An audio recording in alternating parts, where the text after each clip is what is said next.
إلا الله وحده لا شريك له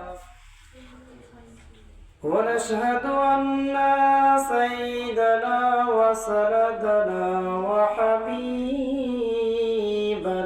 ومولانا محمدا عبده ورسوله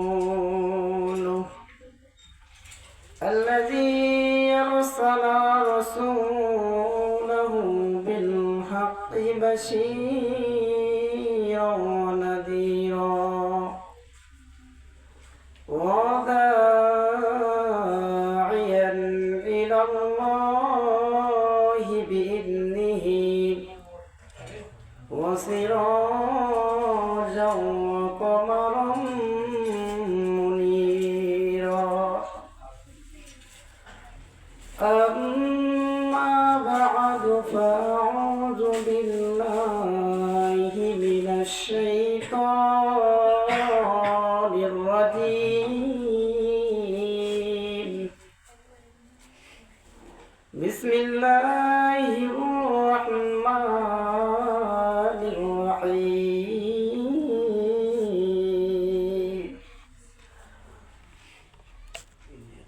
فمن يعمل مثقال ذرة خيرا يره ومن يعمل مثقال ذرة شرا يره.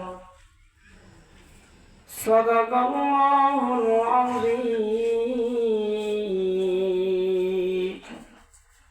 أو كما قال النبي عليه الصلاة والسلام. صدق الله مولانا العظيم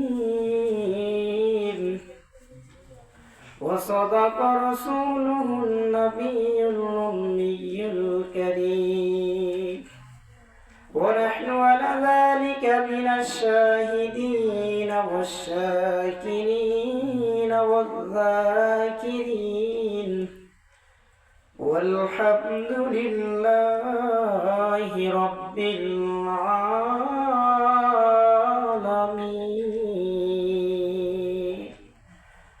اللهم صل على سيدنا محمد النبي الأمي وآله وسلم صلى الله عليه وسلم. আলহামদুলিল্লাহ। জুম্মা নামাজের উপস্থিত মুসল্লি কিরাম, সমকালীন সমাবেত, দিন প্রিয়, ইসলাম প্রিয়, দিনদার ইমানদার মুসলমানগণ, সবার প্রতি আমার সালাম। আসসালামু আলাইকুম ওয়া রাহমাতুল্লাহি ওয়া বারাকাতুহু। প্রিয় হাজিরিন, আমি আপনাদের সামনে পবিত্র কোরআন থেকে একখানা আয়াত তেলাওয়াত করেছি। এই আয়াতকে সামনে রেখে কিছু কথা বলবো। আল্লাহ পাক রব্বুল আলামিন আমাকে বলার এবং আপনাদেরকে শোনার তৌফিক দান করুক। একটু জবান খুলে জোরে বলুন না আমিন। আমিন। আল্লাহ পাক রব্বুল আলামিনের দরবারে অসংখ্য শুকরিয়া যে মহান আল্লাহ পাক রব্বুল আলামিন আমাদের সকলকে দয়া করে মায়া করে সুস্থতা রেখে আজকে পবিত্র রমজান মাসের শেষ জুমা তার ঘরে আসার এবং বসার তৌফিক দান করলেন। এজন্য সেই মহান আল্লাহ পাক রব্বুল আলামিনের দরবারে অসংখ্য শুকরিয়া আদায় করি। সকলে বলে আলহামদুলিল্লাহ। দুরূদ ও সালাম সাইয়্যিদুল মুরসালিন রাহমাতাল লিল আলামিন খাতামান নাবিয়্যিন সাইয়্যিদুস সাকুলাইন ইমামুল মুরসালিন শাফিল আজম রাসূল আকরাম কাইলাম দাহমাদিনাহ কা তাজদার হযরতে মুহাম্মদুর রাসূলুল্লাহ সাল্লাল্লাহু আলাইহি ওয়াসাল্লামের উপর সংক্ষিপ্ত দরুদ পাঠ করি। সকলে জবান খুলে বলুন না সাল্লাল্লাহু আলাইহি ওয়াসাল্লাম। আল্লাহ পাক রব্বুল আলামিন পবিত্র কোরআনে বলেন, ফামান ইয়ামাল মিসকালা যাররাতিন খায়রান ইয়ারাহ ওয়া মান ইয়ামাল মিসকালা যাররাতিন শাররান ইয়ারাহ। আয়াতে কারিমা আল্লাহ পাক রব্বুল আলামিন বলেছেন, যারা দুনিয়াতে যেই পরিমাণ ভালো কাজ করবে তারা আখিরাতে দেখতে পাবে, এবং যেই পরিমাণ খারাপ কাজ করবে তাও সে দেখতে পাবে। অর্থাৎ যেই পরিমাণ দুনিয়াতে ভালো কাজ করবেন আখিরাতে সেটা পাবেন। এটা কেউ চুরি করতে পারবে না, ডাকাতি করতে পারবে না। নেক আমল করার জন্য তৌফিক আল্লাহ পাকের কাছে চাইতে হয়, এবং আখিরাত কামাইয়ের জন্য আল্লাহ পাকের কাছে তৌফিক চাইতে হয়।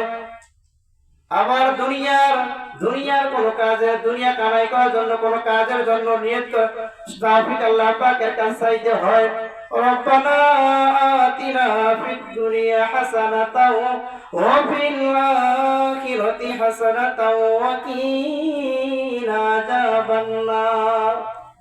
সবকিছু আল্লাহ পাকের কাছে চাইতে হবে, পাই না পাই চাইতে হবে। দুনিয়াতে না পাইলেও একদিন পাবো, অবশ্যই আখিরাতে পাবো। সবকিছুই আল্লাহ পাকের কাছে চাইতে হবে। আল্লাহ পাক আমাদেরকে আল্লাহ পাকের কাছে চাইতে হবে, তৌফিক চাইতে হবে। আখিরাত কামাইয়ের জন্য তৌফিক আল্লাহ পাকের কাছে চাইতে হবে, এবং দুনিয়ায় কোনো কিছু কামাইয়ের জন্য আল্লাহ পাকের কাছে তৌফিক চাইতে হবে। রব্বানা আতিনা ফিদ দুনিয়া হাসানা, সবকিছু আল্লাহ পাকের কাছে চাইতে হবে, পাই না পাই অবশ্যই। দুনিয়াতে না পাইলে অবশ্যই একদিন আমরা আখিরাতে পাবো। ভালো কাজে নিয়ত করলে সওয়াব। আখিরাত কামাই করা খুব সহজ, কিন্তু দুনিয়া কামাই করা নিয়ত করলে শুধু হয় না, কাজ করা লাগে। কিন্তু আখিরাতের কোন কাজে নিয়ত করার সঙ্গে সঙ্গে আল্লাহ পাক রব্বুল আলামিন তার আমলনামায় নেক আমল দ্বারা ভারী করে দেন। বলেন না সুবহানাল্লাহ। ভালো কাজে নিয়ত করলে সওয়াব। আখিরাত কামাই করা খুব সহজ, কিন্তু দুনিয়ায় কোন কাজ করা নিয়ত করলে হয় না, কাজ করা লাগে। যতক্ষণ পর্যন্ত কাজ করবেন না তা হবে না। কিন্তু আখিরাতের নিয়ত করার, কোন ভালো কাজের নিয়ত করার সঙ্গে সঙ্গে আল্লাহ পাক রব্বুল আলামিন তার আমলনামায় নেকিতে ভারী করে দেন। বলেন না সুবহানাল্লাহ। কেউ হজ করতে পারছে না, তৌফিক নেই, কিন্তু হজের নিয়ত করে গেছে, তার আমলনামায় হজের সওয়াব জমা হতে থাকবে। আবার সে যদি হজ করার আগে মারা যায়, আখিরাতের দিন যখন তার আমলনামা মিজানের পাল্লায় ঢালা হবে, তখন সে দেখবে তার আমলনামায় একটা হজের সওয়াব আছে।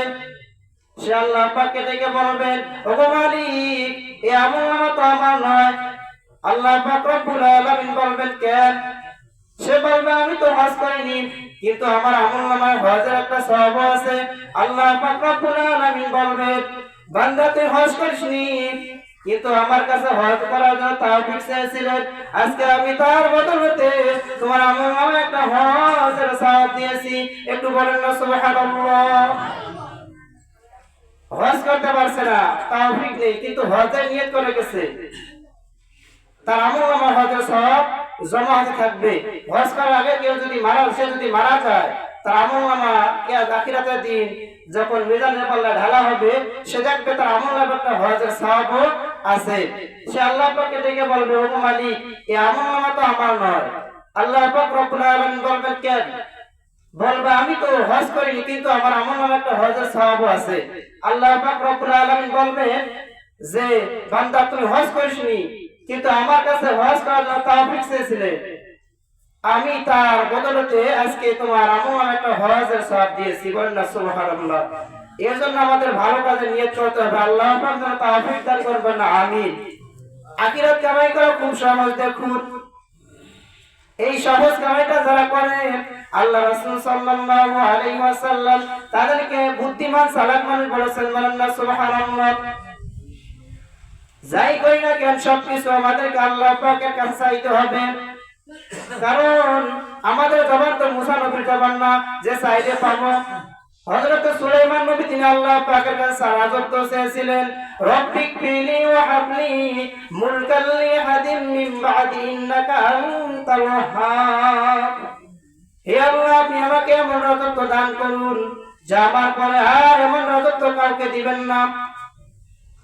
সুলাইমান নবী তিনি আল্লাহ পাকের কাছে রাজত্ব চেয়েছিলেন।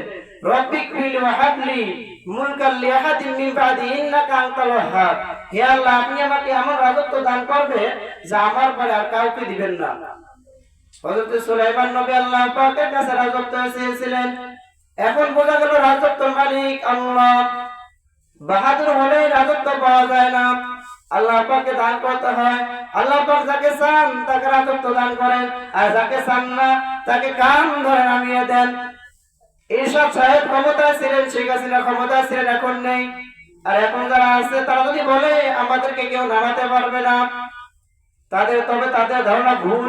আর আল্লাহ পাক যদি চান তাকে কান ধরে নামিয়ে দেবেন, কেউ তাকে আটকাতে পারবে না।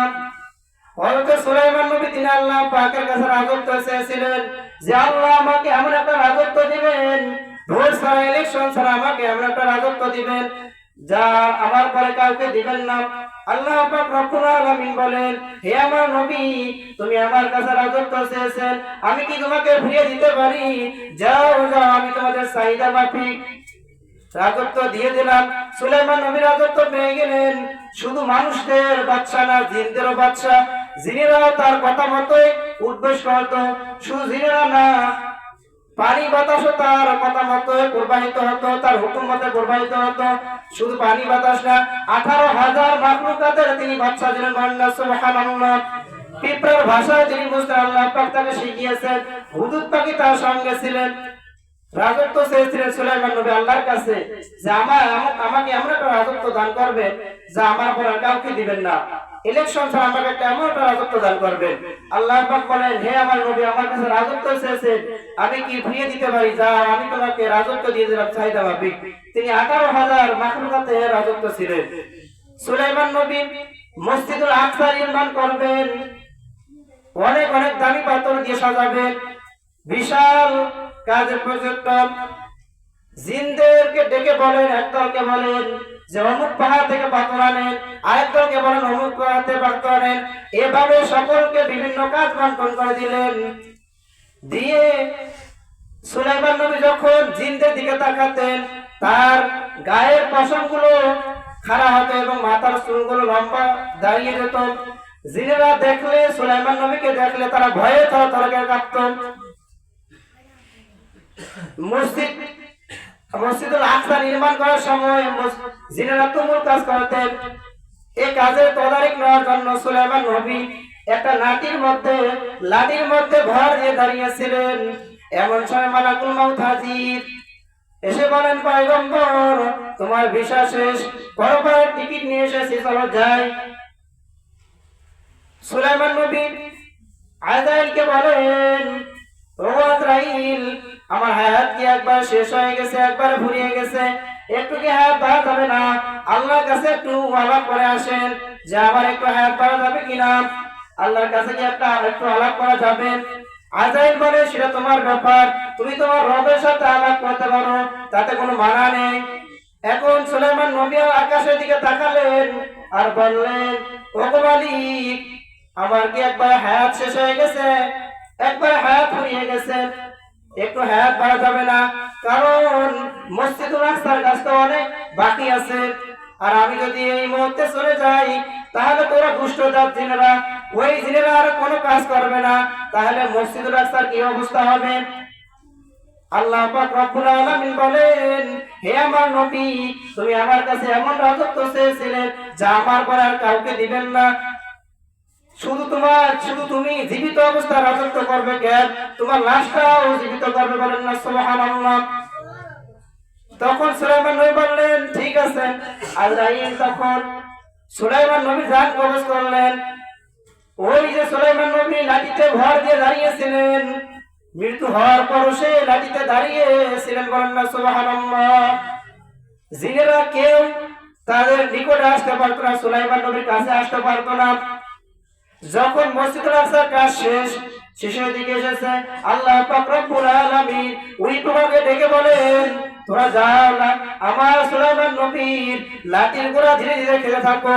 তা আল্লাহ পাকের হুকুম পাওয়া মাত্রই ওই গোড়া সুলাইমান নবীর লাঠির গোড়া ধীরে ধীরে খেতে লাগলো। যেদিন মসজিদুল আকসার কাজ যেদিন শেষ হয়েছে, সেদিন লাঠি ভেঙে সুলাইমান নবী মাটিতে লাশ হয়ে পড়ে গেছেন। জিনেরা বলেন যে সুলাইমান নবী কি অসুস্থ হয়ে পড়লেন নাকি অজ্ঞান হলেন নাকি? তা দৌড়ে এসে দেখলেন যে না, মারা গেছে। শুধু আজকের বাজা না, অনেক আগে এসে মারা গেছে। তারা মাথা কপালে হাত দিয়ে বলে, জিনেরা কপালে হাত দিয়ে বলে, আফসোস করে বলে, এতদিন আমরা কার ভয়ে এত কষ্ট করলাম, আমরা যদি জানতাম আগে তাহলে আমরা এত কষ্ট করতাম না। সুলাইমান নবী তিনি আল্লাহ পাকের কাছে এমন রাজত্ব চেয়েছিলেন যে আমার পরে কাউকে দিবেন না। আল্লাহ পাক রাজত্বের মালিক, তিনি হচ্ছেন আল্লাহ। আল্লাহ পাক যাকে ইচ্ছা করেন তাকে দান করেন। তিনি এমন রাজত্ব চেয়েছেন যে আমার পরে কাউকে দিবেন না। তার মৃত্যু লাশটাও রাজত্ব করেছেন। আল্লাহ পাক রব্বুল আলামিন আমাদের সকলের জন্য ভালো কাজে নিয়ত করার তৌফিক দান করে। আমরা যা কিছু করব সবকিছু আল্লাহ পাকের কাছে চাইবো। আল্লাহ পাক যেন আমাদেরকে তৌফিক দান করেন, বলেন না আমিন।